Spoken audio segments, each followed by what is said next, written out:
The next thing we want to look at are different ways to play the chords to make them sound more interesting.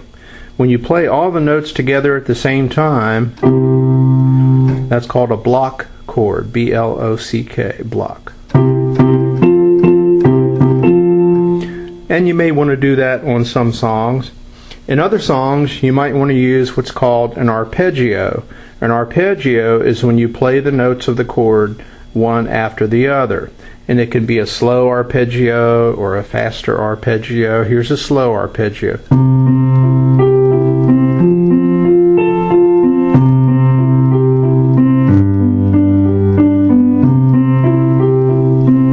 And you'd probably use that in a slow song. Another way to do the arpeggio is kind of a fast arpeggio, and it just sounds a little better than a block chord sometimes. So instead of just going, you can go.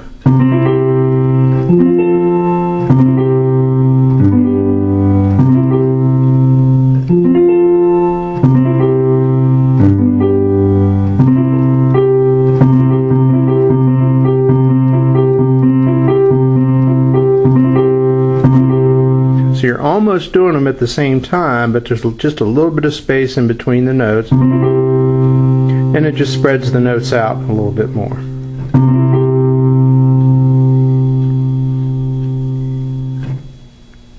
Then sometimes you might want to do something that has a little bit more rhythm to it.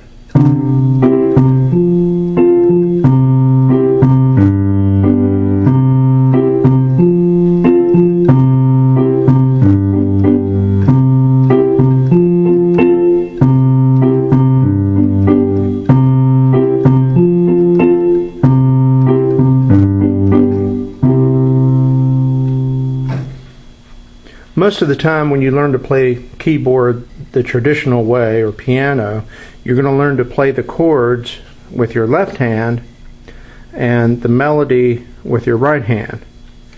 The approach that I'm using is more of an accompaniment approach, where you're going to play chords and then you or somebody else is going to sing. And that way you're not having to worry about playing the melody on the keyboard.